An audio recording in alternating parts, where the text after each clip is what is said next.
Degree ഇല്ലേ? ഇനി tension വേണ്ട.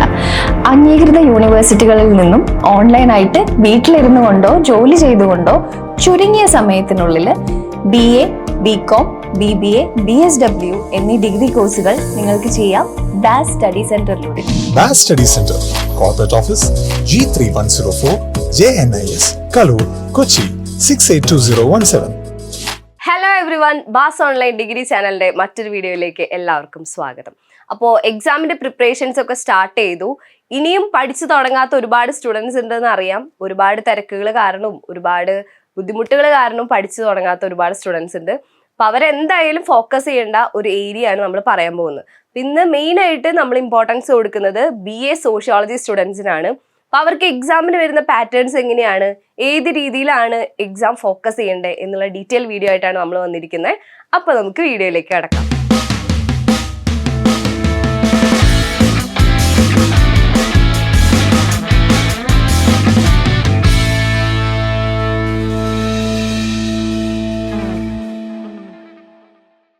BA സോഷ്യോളജി ഹോണേഴ്സ് എടുത്ത സ്റ്റുഡൻസിനെ എല്ലാവർക്കും അറിയാം, നമുക്ക് 8 പേപ്പേഴ്സ് ആണ് മെയിൻ ആയിട്ട് പഠിക്കാനുള്ളത്.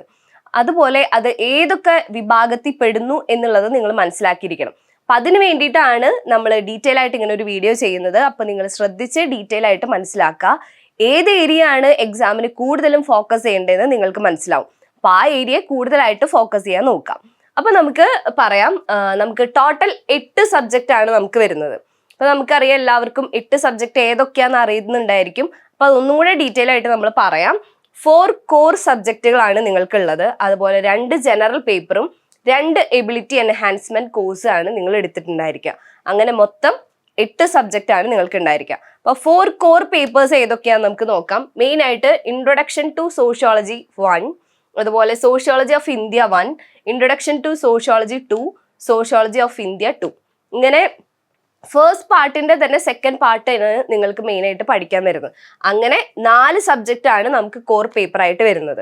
അപ്പോൾ ഈ കോർ പേപ്പേഴ്സിന്റെ ഇമ്പോർട്ടൻസ് എന്താന്ന് വെച്ചാൽ, കോർ പേപ്പേഴ്സിന് നമുക്ക് 6 ക്രെഡിറ്റ്സ് ആണ് വരുന്നത്. അപ്പൊ നമുക്ക് എല്ലാവർക്കും അറിയാം ക്രെഡിറ്റ് വളരെ ഇമ്പോർട്ടന്റ് ആണ്. കാരണം നമുക്ക് മാർക്കിംഗ് സിസ്റ്റം ആണെങ്കിലും ഫൈനൽ ഗ്രേഡ് കാർഡ് ക്രെഡിറ്റിന്റെ ബേസിലായിരിക്കും നമുക്ക് വരിക.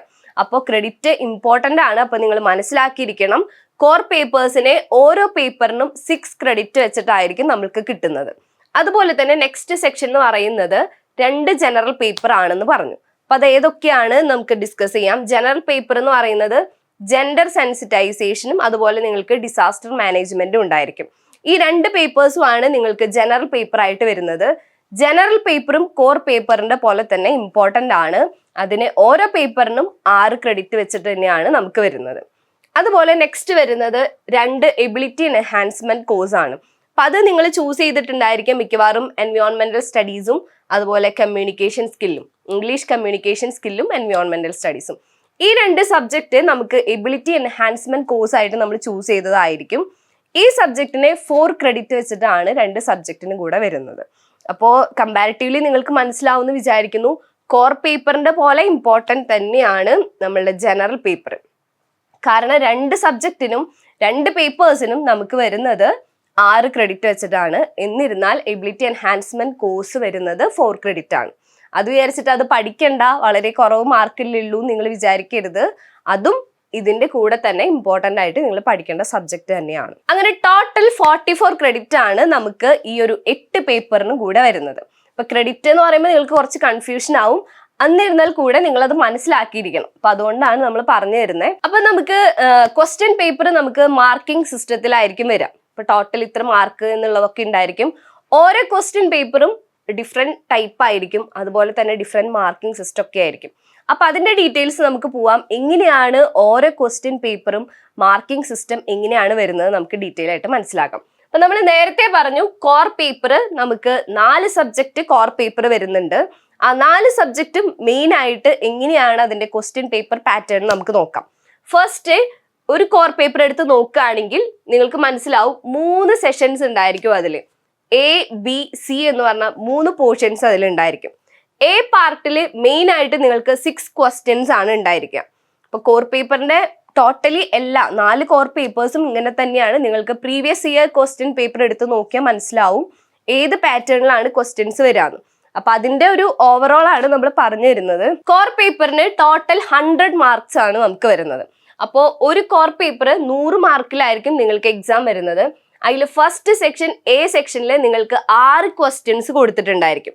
ഈ 6 ക്വസ്റ്റ്യൻസിൽ നിങ്ങൾ അറ്റൻഡ് ചെയ്യേണ്ടത് വെറും 4 ക്വസ്റ്റ്യൻസ് മാത്രം നിങ്ങൾ അറ്റൻഡ് ചെയ്താൽ മതി.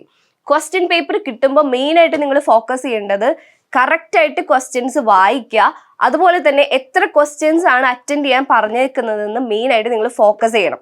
കാരണം ചുമ്മാ ഈ 6 ക്വസ്റ്റ്യൻസും നിങ്ങൾ ആൻസർ ചെയ്തുകൊണ്ട് നിങ്ങൾക്ക് സെപ്പറേറ്റ് മാർക്കൊന്നും കിട്ടില്ല എന്ന് അറിയാലോ. അപ്പം അതുകൊണ്ട് തന്നെ നിങ്ങൾ പറഞ്ഞിരിക്കുന്ന ക്വസ്റ്റ്യൻസ് മാത്രം അറ്റൻഡ് ചെയ്താൽ മതി. ഈ 6 ക്വസ്റ്റ്യൻസിൽ എന്ന് പറയുമ്പോൾ നിങ്ങൾക്ക് ഇഷ്ടമുള്ള ക്വസ്റ്റ്യൻസ് ചൂസ് ചെയ്യാം. നിങ്ങൾക്ക് കുറച്ചും കൂടെ കംഫർട്ടായ ക്വസ്റ്റ്യൻസ് മാത്രം ആൻസർ ചെയ്യാൻ ശ്രമിക്കാം. ഓക്കെ, അപ്പോൾ ഇതിൽ 4 ക്വസ്റ്റ്യൻസ് ആണ് അറ്റൻഡ് ചെയ്യേണ്ടത്. ഓരോ ക്വസ്റ്റ്യനും 5 മാർക്ക് വെച്ചിട്ടാണ് നിങ്ങൾക്ക് കിട്ടുക. അപ്പോൾ 4 into 5 നിങ്ങൾക്കറിയാം 20 മാർക്സ് ആണ് എ സെക്ഷനിൽ നിങ്ങൾക്ക് കിട്ടാൻ പോകുന്നത്. ഒരു ക്വസ്റ്റ്യൻ 150 വേർഡ്സിലാണ് നിങ്ങൾ എഴുതേണ്ടത്. അപ്പോൾ ഏകദേശം 150 വേർഡ്സ് എന്ന് പറഞ്ഞാൽ നിങ്ങൾക്കറിയാം ഒരു 2 pages ഒക്കെ എഴുതാൻ നിങ്ങൾ നോക്കുക. ഒരു 1.5 2 page ഒക്കെ എഴുതാൻ നിങ്ങൾ ട്രൈ ചെയ്യണം. ഓക്കെ, നെക്സ്റ്റ് ബി സെക്ഷൻ ആണ്. ബി പോർഷനിൽ വരുമ്പോൾ നിങ്ങൾക്ക് 4 ക്വസ്റ്റ്യൻസ് ഉണ്ടായിരിക്കും. അതിൽ അറ്റൻഡ് ചെയ്യേണ്ടത് വെറും 2 ക്വസ്റ്റ്യൻസ് മാത്രം നിങ്ങൾ അറ്റൻഡ് ചെയ്താൽ മതി. അതിൽ 10 മാർക്സ് ആണ് ഒരു ക്വസ്റ്റ്യന് വരുന്നത്. 400 വേർഡ്സിൽ നിങ്ങൾ അതിന്റെ ആൻസർ എഴുതണം. നിങ്ങൾക്ക് മനസ്സിലായിട്ടുണ്ടാവും എന്ന് വിചാരിക്കുന്നു. നെക്സ്റ്റ് ലാസ്റ്റ് സെക്ഷൻ എന്ന് പറയുന്നത് സി സെക്ഷൻ ആണ്. അതിൽ 6 ക്വസ്റ്റ്യൻസ് ഉണ്ടായിരിക്കും. അതിൽ അറ്റൻഡ് ചെയ്യേണ്ടത് വെറും 3 ക്വസ്റ്റ്യൻസ് മാത്രം അറ്റൻഡ് ചെയ്താൽ മതി. 20 മാർക്സ് ആണ് ഓരോ ക്വസ്റ്റ്യനും വരുന്നത്. അപ്പോൾ ആ ഒരു പാറ്റേൺ നിങ്ങൾ മനസ്സിലാക്കണം. 5, 10, 20 അങ്ങനെയാണ് മാർക്കിംഗ് സിസ്റ്റം വരുന്നത്. അപ്പോൾ 20 മാർക്കിന്റെ ക്വസ്റ്റ്യൻ ഒരു 600 വേർഡ്സിലെങ്കിലും നിങ്ങൾ മിനിമം എഴുതണം. 600 വേർഡ്സ് എന്ന് പറയുന്നത് ഒരു 4 to 5 pages ആണ്. പേജസ് എന്ന് പറയുമ്പോൾ 2 സൈഡ് ചേർന്നതാണ് 1 page എന്ന് പറയുന്നത്. അപ്പം ആ രീതിയിൽ വേണം നിങ്ങൾ ആൻസർ ചെയ്യാൻ വേണ്ടിയിട്ട്. 20 മാർക്സ് ഒക്കെ ഒരുപാട് ആൻസർ എഴുതേണ്ടതാണ്. അപ്പം ആ രീതിയിൽ ഫോക്കസ് ചെയ്തിട്ട് വേണം നിങ്ങൾ പഠിക്കാൻ വേണ്ടിയിട്ട്. അപ്പോൾ ഓൾമോസ്റ്റ് കോർ പേപ്പേഴ്സ് ഒക്കെ വരുന്ന ഒരു ക്വസ്റ്റ്യൻ പാറ്റേൺ നിങ്ങൾക്ക് മനസ്സിലായിട്ടുണ്ടാവും എന്ന് വിചാരിക്കാം.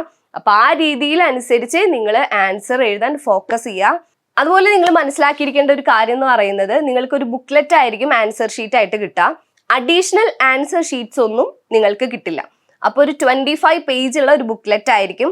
അപ്പോൾ നിങ്ങളൊരു കാൽക്കുലേഷൻ വേണം. എങ്ങനെയാണ്, ഏത് ക്വസ്റ്റ്യൻ ആണ്, എത്ര പേജ് എഴുതണം എന്നുള്ളതൊക്കെ നിങ്ങൾക്ക് മൈൻഡിൽ ഒരു കാൽക്കുലേഷൻ വേണം. എന്നിട്ട് വേണം എക്സാം അറ്റൻഡ് ചെയ്യാൻ വേണ്ടിയിട്ട്. അല്ലാതെ ഒരുപാട് എഴുതിയോണ്ട് നിങ്ങൾക്ക് അഡീഷണൽ ഷീറ്റ് ഒന്നും നമ്മുടെ യൂണിവേഴ്സിറ്റി പ്രൊവൈഡ് ചെയ്യുന്നില്ല. അപ്പം അത് നിങ്ങൾ ശ്രദ്ധിക്കണം. കറക്റ്റായിട്ട് സിസ്റ്റമാറ്റിക് ആയിട്ട് തന്നെ ആൻസർ ചെയ്യാൻ ശ്രമിക്കണം. ഓക്കെ, നെക്സ്റ്റ് എന്ന് പറയുന്നത് ജനറൽ പേപ്പർ ആണ്. അപ്പൊ നേരത്തെ നമ്മൾ പറഞ്ഞു ജനറൽ പേപ്പർ 2 എണ്ണമാണ് ഉള്ളത്. ജെൻഡർ സെൻസിറ്റൈസേഷനും അതുപോലെ ഡിസാസ്റ്റർ മാനേജ്മെന്റും. ആ 2 സബ്ജക്റ്റിന്റെ ക്വസ്റ്റ്യൻ പേപ്പർ പാറ്റേൺ എങ്ങനെയാണെന്ന് നമുക്ക് നോക്കാം. അതിലും നേരത്തെ പറഞ്ഞ പോലെ 2 സെഷൻസ് ഉണ്ടായിരിക്കും. ഫസ്റ്റ് സെഷനിൽ 4 ക്വസ്റ്റ്യൻസ് ഉണ്ടായിരിക്കും. സെക്കൻഡ് സെക്ഷനിൽ 4 ക്വസ്റ്റ്യൻസ് ഉണ്ടായിരിക്കും. അങ്ങനെ 2 സെഷനാണ് ആ 2 പേപ്പറിനും വരുന്നത്. അതിലെ 4 4 8 ക്വസ്റ്റ്യൻസിലെ ഏതെങ്കിലും 5 ക്വസ്റ്റ്യൻസ് മാത്രം നിങ്ങൾ അറ്റൻഡ് ചെയ്താൽ മതി.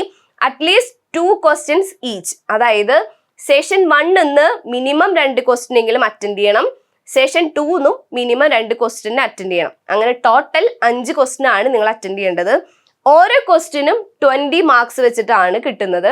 400 to 600 വേർഡ്സ് നിങ്ങൾ എഴുതണം. നേരത്തെ പറഞ്ഞ പോലെ 4 to 5 pages ആണ് എഴുതേണ്ടത്.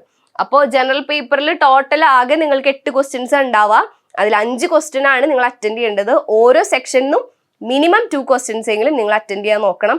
അപ്പോൾ കോമൺ ആയിട്ട് വായിച്ചു നോക്കിയിട്ട് നിങ്ങൾക്ക് ഏതാണ് കുറച്ചും കൂടെ ഈസി ആയിട്ട് തോന്നുന്നത് എന്ന് മനസ്സിലാക്കിയിട്ട് ഏതെങ്കിലും 2 ക്വസ്റ്റ്യൻ 2 സെക്ഷനിൽ പിക്ക് ചെയ്യുക. പക്ഷേ ടോട്ടൽ 5 ക്വസ്റ്റ്യൻ നിങ്ങൾ അറ്റൻഡ് ചെയ്തിരിക്കണം. ഓക്കെ, ക്ലിയർ ആയിട്ടുണ്ടാവും എന്ന് വിചാരിക്കുന്നു. ഇനി ലാസ്റ്റ് എന്ന് പറയുന്നത് എബിലിറ്റി എൻഹാൻസ്മെന്റ് കോഴ്സ് ആണ്. അപ്പം നമ്മൾ നേരത്തെ പറഞ്ഞു എബിലിറ്റി എൻഹാൻസ്മെന്റ് കോഴ്സ് എന്ന് പറയുന്നത് എൻവയോൺമെന്റൽ സ്റ്റഡീസും അതുപോലെ ഇംഗ്ലീഷ് കമ്മ്യൂണിക്കേഷൻ സ്കില്ലും ആണ്. ഈ 2 പേപ്പറും കമ്പാരിറ്റീവ്ലി ഈസി ആണ്, നിങ്ങൾക്കറിയാം. അത് മാത്രമല്ല ടോട്ടൽ 50 മാർക്സേ അതിന് വരുന്നുള്ളൂ. അപ്പോൾ ഈ 50 മാർക്സ് എന്ന് പറയുമ്പോൾ നിങ്ങൾക്ക് എക്സാം ടൈമും കമ്പാരിറ്റീവ്ലി കുറവായിരിക്കും. ഇപ്പോൾ ബാക്കി സബ്ജക്റ്റിന് ഒരു 3 മണിക്കൂർ എക്സാം ഉണ്ടെങ്കിൽ ഇതിനൊരു 2.5 മണിക്കൂറായിരിക്കും എക്സാമിന് ഉണ്ടായിരിക്കാം. അപ്പം അതൊക്കെ നിങ്ങൾ ക്വസ്റ്റ്യൻ പേപ്പർ കിട്ടുമ്പോൾ തന്നെ കറക്റ്റായിട്ട് വായിച്ചു നോക്കുക. എത്ര ടൈമാണ് എക്സാം വരുന്നത്, അതുപോലെ ഓരോ ക്വസ്റ്റ്യനും ആൻസേഴ്സ് എങ്ങനെ എഴുതണം എന്നുള്ളതൊക്കെ നിങ്ങൾക്ക് മനസ്സിലൊരു കാൽക്കുലേഷൻ ഉണ്ടാവണം. ഓക്കെ, അപ്പോൾ നമുക്ക് ഈ എബിലിറ്റി എൻഹാൻസ്മെന്റ് കോഴ്സിലെ ഇംഗ്ലീഷ് കമ്മ്യൂണിക്കേഷൻ സ്കിൽസിന്റെ ക്വസ്റ്റ്യൻസ് എങ്ങനെയാണ് വരിക എന്ന് നമുക്ക് നോക്കാം. അതിലൊരു 4 പാർട്ട് ഉണ്ടായിരിക്കും. First, second, third, fourth. ഈ ഫസ്റ്റ് പാർട്ടിൽ നിങ്ങൾക്ക് 6 ക്വസ്റ്റ്യൻസ് ഉണ്ടായിരിക്കും. അതിൽ 4 ക്വസ്റ്റ്യൻ മാത്രം നിങ്ങൾ അറ്റൻഡ് ചെയ്താൽ മതി. ഒരു ക്വസ്റ്റ്യന് 5 മാർക്ക് വെച്ചിട്ടാണ് ഉണ്ടായിരിക്കുക. അതുപോലെ സെക്കൻഡ് പാർട്ടിൽ ഒരു ക്വസ്റ്റ്യൻ ഉണ്ടായിരിക്കുള്ളൂ, അത് തന്നെ നിങ്ങൾ അറ്റൻഡ് ചെയ്യണം. 10 മാർക്കായിരിക്കും ആ ക്വസ്റ്റ്യൻ ഉണ്ടായിരിക്കാം. സെക്കൻഡ് പാർട്ടും തേർഡ് പാർട്ടും സെയിം ആണ്. ഒരു ക്വസ്റ്റ്യനെ നിങ്ങൾക്ക് ഉണ്ടായിരിക്കുള്ളൂ, അത് 10 മാർക്കായിരിക്കും നിങ്ങൾക്ക് കിട്ടുന്നത്. ലാസ്റ്റ് പാർട്ട് എന്ന് പറയുന്നത് ഫോർത്ത് പാർട്ടിൽ നിങ്ങൾക്ക് ഒരു ഓർ ക്വസ്റ്റ്യൻ ഉണ്ടായിരിക്കും. അതായത് ടോട്ടൽ 2 ക്വസ്റ്റ്യൻ ഉണ്ടായിരിക്കും, അതിലേതെങ്കിലും ഒരെണ്ണം നിങ്ങൾ അറ്റൻഡ് ചെയ്യണം. അങ്ങനെ 10 മാർക്സ് ആണ് അതിന് വരുന്നത്. അങ്ങനെയാണ് ഇംഗ്ലീഷ് കമ്മ്യൂണിക്കേഷൻ സ്കിൽസിന്റെ ക്വസ്റ്റ്യൻ പാറ്റേൺ എന്ന് പറയുന്നത്. ഇതുപോലെ തന്നെ നമുക്ക് ഒരു എബിലിറ്റി എൻഹാൻസ്മെന്റ് കോഴ്സ് എന്ന് പറയുന്നതാണ് നമ്മുടെ എൻവയോൺമെന്റൽ സ്റ്റഡീസ് എന്ന് പറയുന്നത്. ആ പേപ്പറും നിങ്ങൾക്ക് ടോട്ടൽ മാർക്സ് എന്ന് പറയുന്നത് 50 തന്നെയായിരിക്കും.